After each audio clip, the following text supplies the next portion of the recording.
We'll start. I'm Alice Friedman. I'm a visiting professor in this department. And I have to say, before we start, before I introduce Sandy Isenstadt, my friend, I want to just say thank you very much to the organizers of the conference. I know that's something we usually leave to the end, but I was just so happy about the first session and thought it was so interesting, but particularly the effort and the high quality of bringing together such a wonderful international audience. I was thinking during the papers that in thinking about Sheila and his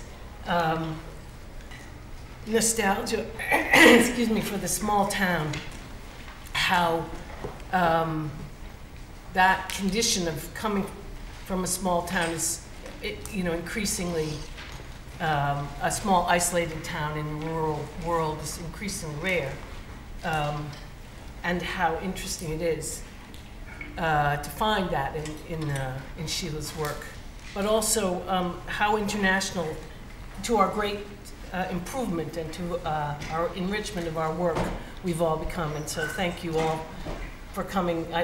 Just coming from the States now is so banal, and it's so close, really, compared to the long distances that people have come, and I appreciate very much the organizers' efforts.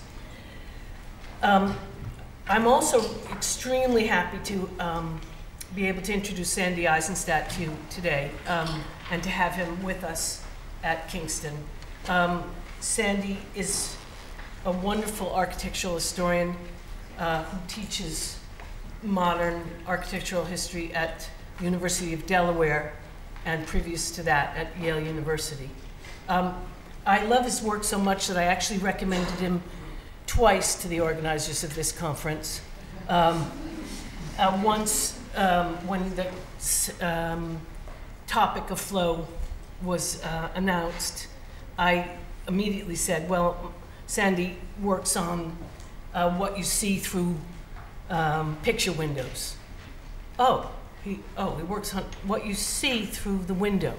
And when I talked to him when we first met, he said, I work on windows, and I was sort of, plate glass, blah, blah, blah. No, what you see when you look out the window and how that extends the interior space. So I was amazed and so fascinated by the idea that you could organize a whole history of a building type like the small American home around this idea of spaciousness, which is Sandy's great contribution to our discipline, and thinking in terms of not just the visual activity of looking, but what that constituted in a cultural sense, the idea of enlarging space, and Sandy will say more about that. But that brilliant thesis in his book, The Modern American House, and in his writings on landscape, I think has really changed the way a lot of people think about interior and exterior, but also particularly important to the methodology of our field, that you could arrange, as we saw in some of the papers today, that you could be interested in many, many things: the object, the house, the furnishings, the life lived, the program, but also something more intangible about the way in which that interior and exterior was experienced through the agency of all of those physical and cultural and phenomenological processes simultaneously. So, of course, Sandy's book won a prize from the Society of Architectural Historians in '09, the Spiro Kostoff Award. And his current work is about electrification and light. And I'm not sure which of those many aspects of his work, including his various projects on global architecture, which of those he's going to talk with us about today, but I suspect it has to do with seeing through glass and seeing through scrims and thresholds and boundaries and the transversing of those. So without further ado, please welcome Sandy Isenstadt.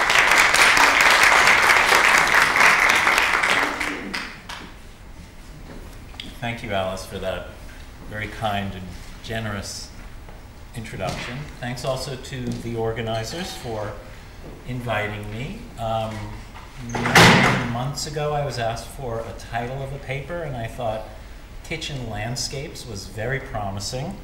I don't know if that promise will be kept this morning. I'll leave that to you. I hope at least you find some of the comments interesting, and if not interesting, then at least mercifully brief. What I'd like to do is I really just try to address the idea of flow and relations between inside and outside in 3 different cases. The first case is, as Alice suggested, is the more literal of looking through windows, and I briefly excavate some older material to talk about that. But then I also try to extend that thinking to kitchens, and also in particular within the kitchen to refrigerators. So there are 3 kind of case studies that I'll be dealing with. The separation of inside from outside was a formative stage in human development. When some prehistoric clan first drew a circle around itself in order to distinguish itself from the larger world, it effectively invented the domus, the sphere of human inhabitation, which is arguably the start of architecture, if not civilization altogether. Since then, separating an inside from an outside, whether with thick walls or elaborate rituals, has been a real mark of culture and sophisticated culture, and even outdoors, I would argue, in the garden, differentiating the work from humankind from that of nature is a central goal, even if we're talking about something like the picturesque, where the goal is to imitate nature at its most natural. In modern times, however, not only has architecture changed, but the essence of what stands outside civilization has changed as well. Tendrils of urban infrastructure have extended themselves to such an extent that the outside has effectively been brought inside. In the modern age, the world itself is assimilated to the domus. It's domesticated or housebroken. Perhaps then it is no surprise to see efforts to rejoin interiors with their surroundings. That is, once those surroundings are rendered suitable to be brought indoors. And I'm showing you an example from the 1870s of a hortus fenestralis, a garden window. Really just to underscore the point about the role of windows in bringing the outside inside, and also as a kind of corollary for understanding how window sizes generally increased through the 19th century, particularly later in the 19th century, across a range of architectural styles. There were new ideas regarding the health benefits of sunlight that were one part of this motivation, although there were on occasion some people who observed that it was silly to have both a growing window size as well as a convention for heavy upholstery. So one person in 1860 claimed that despite larger windows, quote, "Unfortunately, fashion and the upholsterer exclude the light from the large windowed parlor. It is the mode to live and move in a gloomy but becoming shade," end quote. By the early 20th century, however, the large windowed parlor was no longer an accessory to a proper home. Its ability to rejoin these 2 separate realms of inside and outside was becoming essential to modern living, especially in American contexts, which I've studied mostly relating them to other European contexts, including England as part of a larger Anglo-American tradition. One American writer in 1913 in House Beautiful thought that Americans in particular were diseased by commercial culture, and so they were constitutionally given over to display, especially in contrast, she said, to the privacy-loving English.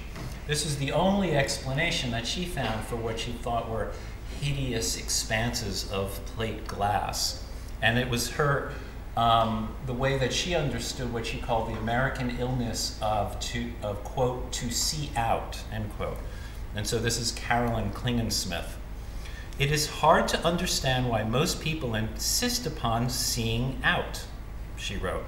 And she described people just wanting to see anything out there. And she told a story. She was a landscape architect, and she told her own story of a client taking her to a hillside site where he wanted to build, and he was waving his arms about, and he said, quote, "If we clear away the trees, we shall be able to see out." And then she then writes in this little piece that she presented him with a number of options to seeing out, and she ended up losing the job altogether.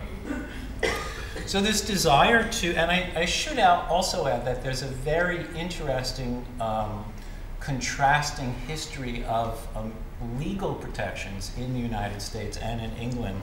Legal protections extended to views out that, as far as I understand, start in the 19th century, where courts, with greater urbanization, there's more compromised views, and courts are now asked to hear cases about protecting one's view. And so from about 1850 to 1950, this is discussed, and as far as I can tell, what comes to be called aesthetic adjudication is really only validated in the United States, at least, in a 1954 Supreme Court case. So there's a whole legal world that discusses quite literally the value, the economic value of a view.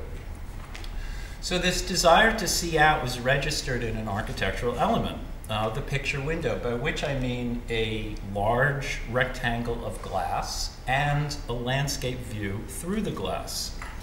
We know that Corbusier sort of famously quipped that the history of architecture is the history of the window, but I think we could be more historically precise about what some people have referred to as the contemplative use of the window, which, according to a number of observers, descended from the 18th century, two 18th century developments in particular. And this is a quote from a text from the 1920s. "To enjoy a prospect from a window, two things are necessary. First, the leisurely appreciation of nature for its own sake and quite apart from its elemental associations. And second, either an unobstructed opening or clear, colorless glazing." End quote. By the 20th century, glass had become both bigger and cheaper, and even for the middle class, leisure had become more common. So the activity of making pictures through windows accelerated with a range of publications, from advice text by experts even to millwork catalogs that use terms such as landscape windows, view windows, as well as picture windows. And I just show you two examples, one from 1903 with this view of landscape clearly as if it were through a window, and then the picture windows, which was actually a specific campaign launched by the glassmaker Libby Owens Ford in the early 1930s. Windows, of course, have long been a special challenge for designers. They are uniquely positioned both inside and outside, and thus subject to the rule of two realms. As prominent elements of a facade, they obey a logic of exterior proportions and two-dimensional design. They also exist within a context of neighboring buildings. Determining window proportions is a delicate balancing act, that architects for centuries have believed are central to their competence. At the same time, windows are the largest elements of an interior, and either the warmest or the coldest, depending upon the season, or the brightest or the darkest, depending upon the time of day. They're not only open to vision to landscape, but they're equally the first stage in the domestication of daylight. They incrementalize natural illumination for use and beauty, and apply the unformed brightness of the day to the interior geometry of the room. So catching light shed from the sun, windows respect unchanging laws of physics, even as they indulge ephemeral visual pleasures.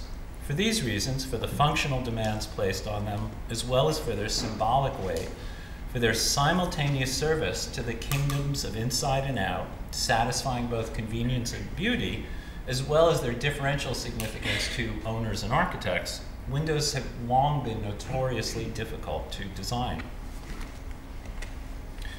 Widening acceptance of a modernist program which brandished a mandate that the home be made aesthetically commensurate with the industrialized production of its components made window design that much more difficult. Modernists advocated opening windows even wider, to the point where whole walls might be made of glass, and happily breaching that boundary between inside and out that I think is a sort of focus of the entire conference. Again, nature indoors was hardly new, but with the ascendance of large windows, nature no longer had to be carried inside in pots. An invention that literalized the modern conception of space flowing seamlessly from inside to out was the indoor-outdoor garden, a garden type not simply adjacent to a window, such as a window box or the Hortus fenestralis, but a planting bed passing directly underneath a glass wall. Visual continuity between inside and out offered proof of the modernist conception of free-flowing space, but without resorting to any mimetic strategies of the 19th century. And as far as I can tell, the indoor-outdoor garden starts to appear with some regularity toward the late 1930s. And I'm showing you an image of a 1942 house by Richard Neutra, the Nesbitt House, in the Los Angeles basin. It was used in an ad for a glassmaker, Libby Owens Ford. And what's useful about this is that Neutra places this pool with water lilies that passes underneath the glass wall, and then relates also along a diagonal to a planted fireplace, and then out through the glass wall of the backyard. So there's this kind of continuous perspective helped along by these planting beds or the water. And one thing I find particularly striking about this is a photograph by the great architectural photographer Julius Schulman, and so you can see on the right side of the image that large plant framing this view and helping to deepen the perspective into the house. When you look at the plan of the house, that plant is directly in front of the front door of the house. So he's very carefully framed it for a photo, but at the expense of moving inside. And I bring that up not to talk about the photographer's trade, but really to stress that by having that entrance right at the indoor-outdoor bed, Neutra doubled the continuity of indoors and outdoors somatically as well as visually. And it became a rather standard feature in a number of cases, and the professional publication Time Saver Standards offered details in its 1948 edition. I showed an image of that here, of how to design an indoor-outdoor garden for your own home. At this point, the modernity of the house was found as much in the scope of view as it was in the revelation of new construction technologies or in the modernist open plan. And again, I was sort of struck at this point by the modernist use of horizontal planes to establish continuities between inside and out, in distinction to the discussion just before about a series of vertical planes that help frame and kind of incrementalize movement between inside and out. So planes in the modern version, planes of walls, floors, and ceilings carry the eye from inside to outside and beyond. So it's a view, finally, that legitimates the open plan's initial proposition of spatial continuity. Without some distance beyond the glass, all internal visual movement is stopped short, as if it had hit a brick wall. So, in other words, an open plan means little in a closed setting. In this context, architects, building product manufacturers, and home magazines alike regularly discuss the value of views in domestic life. So you see here one of my favorite images, the advertisement for Pittsburgh Plate Glass, where you're looking at an interior wall that's mirrored, and with a window, with a mirror box now, I guess, in front of it, and it is mirroring the landscape outside, but the mirror box is also giving that kind of presence of the plants. And so it's this kind of cheerful confusion of indoor and out. In fact, the ad copy says, whichever wall you're looking at the outside. It's this beautiful collapse of architecture in some sense. And the other image is for an article about how to establish color treatment in your home, the one on your left, and it says you should look out of your home at the colors of the landscape and pull those colors into the house and use them. And of course, it's from a shelter magazine directed to a primarily suburban audience in growing post-war subdivisions. And I don't know of any subdivisions that has a view quite like that one, but I think you get the idea. So designers advocated the use of mirrors to duplicate views, exterior lighting to prolong the view, photo murals to simulate views, and plantings indoors and out to enhance or screen views. And all of these contribute to this sense of spaciousness that I won't go into detail here, but it's essentially a sense of space explicitly, even happily, in excess of actual dimensions. So the view is an originally pictorial convention, but it's able to provide a visual depth without physical distance in architectural terms. So walls of glass require manufacturing expertise, engineering proficiency, and dexterity during construction. They also require large heating plants, new insulating systems, sensitive temperature controls, and cheap energy to make up for all their inefficiencies. Nearly always, though, such technical developments are concealed in order to heighten the sense of an immediate relationship to the outdoors. In other words, the somatic experience of manufacturing specialties was presented as the visual experience of nature. Again and again, architects discuss the technical advantages of modern construction and equipment, but pictured some conception of nature. And this particular image of crane heating really, I think, captures that sense. So intimacy with nature, in this sense, is enhanced rather than diminished by technological means. Features such as picture windows, walls of glass, and indoor-outdoor gardens did not simply invite the outdoors inside, they also transformed the outdoors so that it was in scale with the interior, in dimensional terms, but also in conceptual terms. The modern window made architecture a way of seeing the world, accruing from the countless glances through the window an entire philosophy of mankind's relationship to nature. Besides the formal innovations of modernist landscape architects, seeing it through glass must be considered one of the ways that the landscape became modern.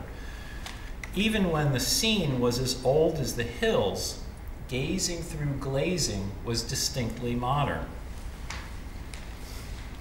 Okay, so that's a just kind of brief squib on views through glass.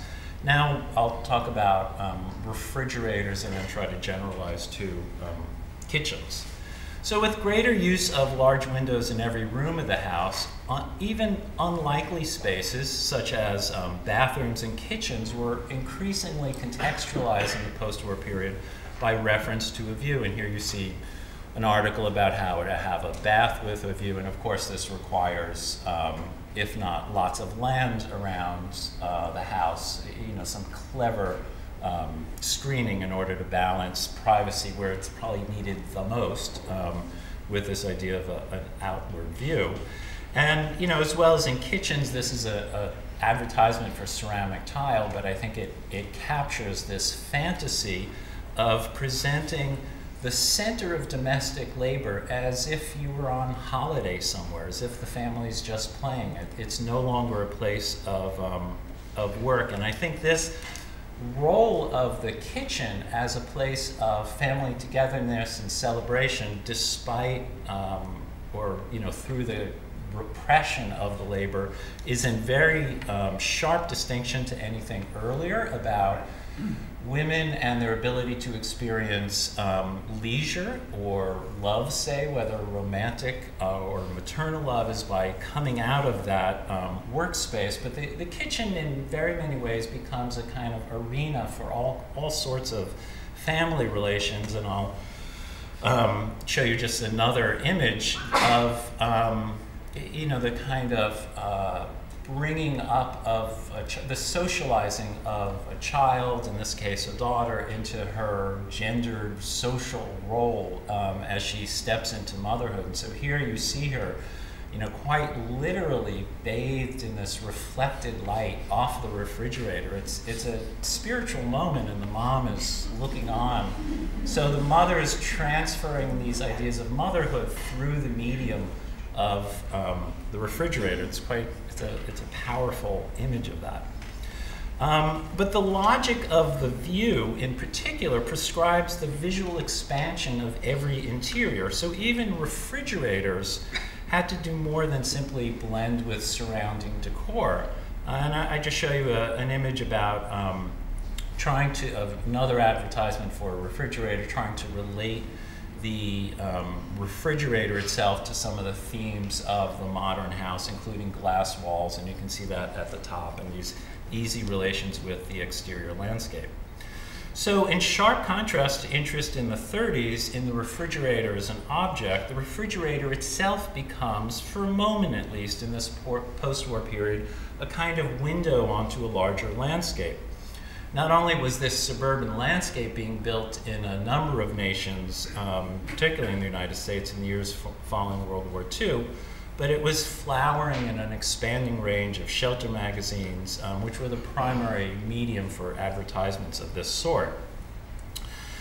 So I show you two other advertisements, the Foodorama, like the Panorama by Kelvinator, and also the Bendix refrigerator. And you can see in the upper right the ad copy. It's the refrigerator door built like a big bay window.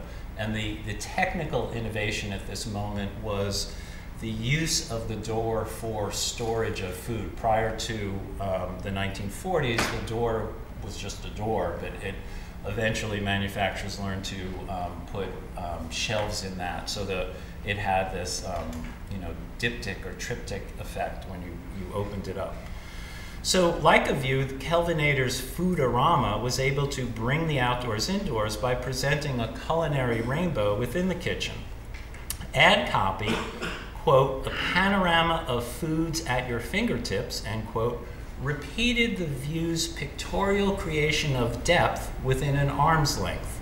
The advertisement depicts a little scamp plucking a frosted cake from the culinary spectacle, suggesting that the refrigerator, like the modern house in its leisurely landscape, was an environment of excess where labor, whether of mother or machine, was replaced by child's play.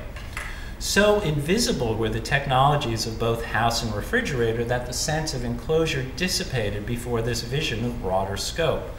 So opening the door of the refrigerator could then be likened to, opening a big bay window onto a landscape of material abundance and prosperity, a territory both vast and agreeably convenient.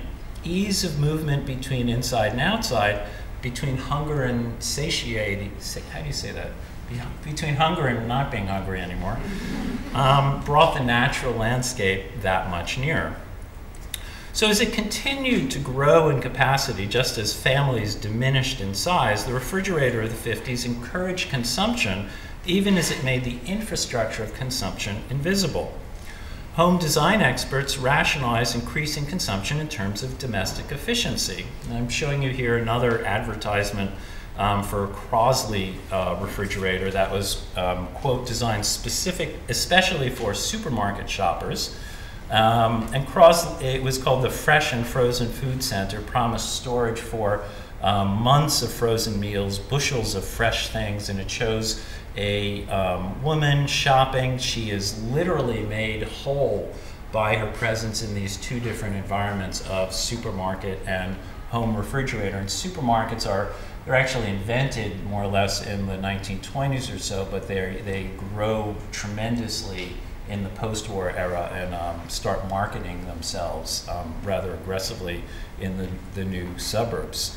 So these new features in the suburban landscape, and consumers, for their part, are explicitly advised to visit retailers to study commercial strategies for effective display and storage to replicate those in the home. So what we're seeing here are relations of capital really permeating domestic space, with the refrigerator functioning as a kind of off-site inventory storage for the growing food industry. And so to facilitate it, all of this was portrayed as consumer empowerment, that is flattening temperature variations, keeping food indefinitely. All of that meant more efficient use of domestic capital. As the in-home showcase for the greater market, the refrigerator of the 1950s was a tableau of the industrialized food landscape, a visualization of this kind of chain of production established through capitalist relations. Despite the shift in emphasis in refrigerator design and advertising from say the 1930s to 1950s, the family roles and the gender roles are relatively consistent. So men are usually depicted as being most interested in technical matters. Women are most interested in improving management of the home, which included acquisition and preparation of food. Children, however, are no longer just waiting to be trained in the material culture of womanhood or, adulthood, as in that previous image of the Frigidaire refrigerator, but with changes in child-rearing advice, such as Benjamin Spock's Baby and Child Care from 1947, children are seen as having their own distinct set of interests, which often seem to tilt towards a kind of self-indulgence denied to most grown-ups. So in this image of a Reynolds aluminum, freezer that you could have in the kitchen or the basement, the dad, of course, is talking about the efficiency and the durability of the mechanism. The mom is talking about her ability to serve her family, and the kids are saying, fresh strawberries in winter. So they're basically, so they are admiring this idea of just instant gratification, whatever they want at any time. And I think this is also part of the technical infrastructure of the snack. And I think somebody needs to do a proper study of the snack as a form of meal. I don't know if meal's the right term for it, but it's something that comes to be socially accepted. And so, this is simply to say that there's a material underpinning to snacks. I don't know the whole history of that. As a whole, the kitchen remained a female preserve, and the refrigerator a primary resource for mother and wife, as well as homemaker. The kitchen of the 50s, in fact, I would argue, represented a welcome restabilization of gender norms, which had been threatened by the 2 decades prior by a widespread reorganization of domestic labor. As one writer put it, in about 1949, the kitchen of the 1930s, quote, was fiercely efficient, clinical, isolated. It was a kind of domestic postscript to flat bosoms and short bobs. But modern architecture has done a lot to bring the woman back into the family, end quote. So allegedly having more leisure on her hands, the female homemaker could afford to revisit her role as wife and mother.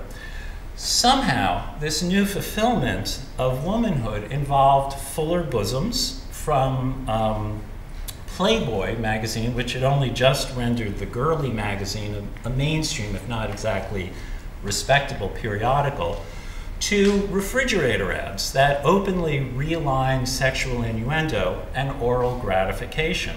So you see here an advertisement for General Motors' Key to Better Living campaign for the modern Frigidaire-equipped kitchen, which shows, for example, a boy looking at 2 parfait glasses held chest high by a housewife who is looking out at the reader. The boy is clearly delighted to see that each glass contains a mound of milky white ice cream with a single red cherry on top. A boy, a mom, and the family refrigerator signal, in this instance, the return of healthy Oedipal relations, or we could say edible Oedipal relations. And I just point out that this is in great distinction to earlier advertisements around refrigerators, one of the most recurrent themes of which is the presentation of the parfait.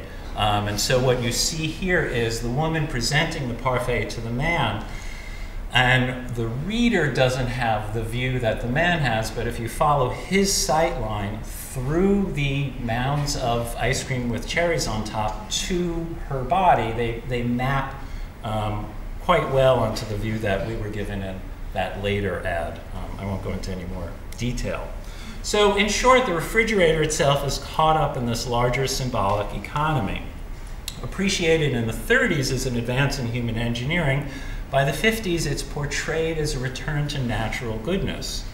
Borrowing from leading narratives of home design, the refrigerator recapitulated key terms of the modern house. It came to reflect and extend a contemporary understanding of the domestic landscape by advocating new ideas of leisure and ease based on increased consumption, erased labor, and improved relations with nature.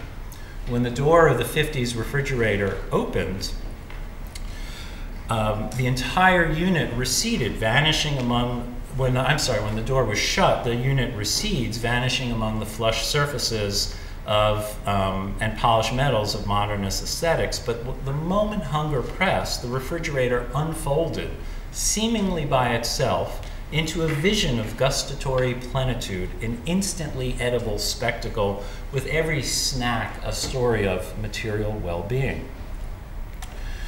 So if we look at then kitchens a little more generally, just to take it a step further and go beyond, to consider modernism beyond these formal elements, I think we can also see this synthetic impulse as well in terms of relating inside to outside.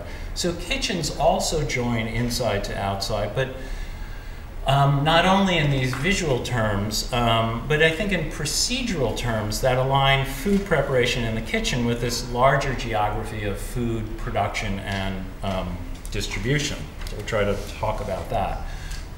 To be sure, the domestic kitchen has come a very long way since the caveman's fire.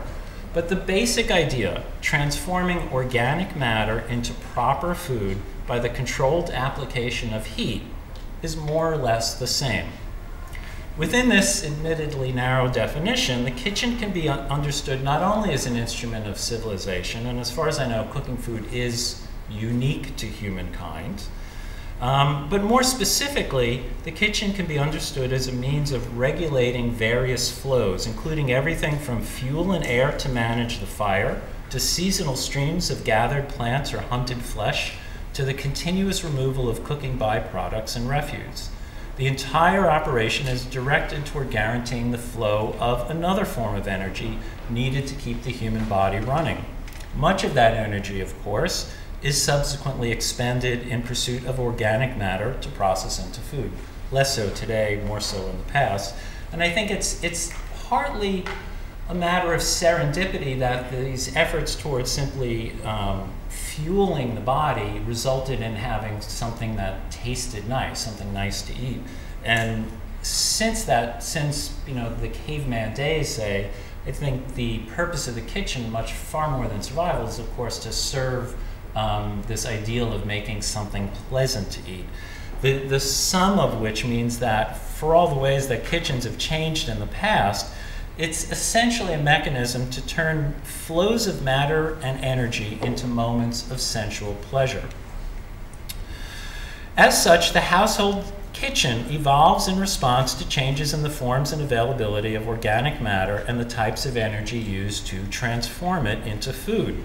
With the industrialization of agriculture and with more intensified use of energy, especially electricity, as well as with the specialization of labor that led to the commercial production of formerly homemade foods, and including the scientific rationality that we find in much modernism, the distinct functional aspects of domestic food preparation, including acquiring and storing, cutting and chopping, pickling and preserving, cooking and cooling, were increasingly associated with specialized devices such as the pantry or iron stove, and hand tools such as peelers or cores, and eventually all of this gets consolidated into the single space of the kitchen. As techniques for rationalizing manufacturing processes extended to all spheres, the kitchen became a really conspicuous site for domestic reform efforts. And so these are just two examples from from the 1940s, advising on the left the different sorts of tools that you can use for specific tasks in the kitchen, and then on right, 1940s Operation Meatloaf. It's term derived from wartime operations, which I guess places it just after wartime, but this is a way to make kitchen work much more efficient, of course reminding you of Christine Frederick's work from 1913, or Frederick Taylor from before that. So just as machinery needed to operate, it came to be regulated by the clock, so too did kitchens get reconfigured by a sharper sense of time. In the modern kitchen, each aspect of food preparation ratchets together the otherwise dissimilar time frames of distinct flows of things. In the pantry, for instance, a variety of products, including baked and canned goods, grains, roots, and spices, all drawn from different parts of local and foreign landscapes, are conjoined under a new and encompassing concept of duration, that is, shelf life. New technologies similarly reconfigured what we might call the natural or native temporality of foods. And so here you see something for cellophane and then an advertisement for the American Can Company. But I think it's really important to note that this proximity to nature, again, not in visual terms, but in, let's say, culinary terms, is conceived as freshness. That is temporal proximity to a plant or animal's last moment of life. Though freshness is best discerned by smell or taste, the mass marketing of freshness meant it had to be made visually evident. This first occurred in the late 19th century when refrigeration enabled the commercial display of perishable foods. In the 1940s, refrigeration was central to the display of freshness in the new supermarkets, a theme that was common also to the makers of various storage products. So DuPont, in this example, claims its cellophane plastic food wrap describes it in terms of transparency because it shields produce from touch or water vapor, which is damaging to the freshness of the food, but it facilitates visual inspection. As you can see in the ad copies, it shows what it protects what it shows. So effectively, DuPont is endorsing the separation of the optic from the haptic in this determination of freshness.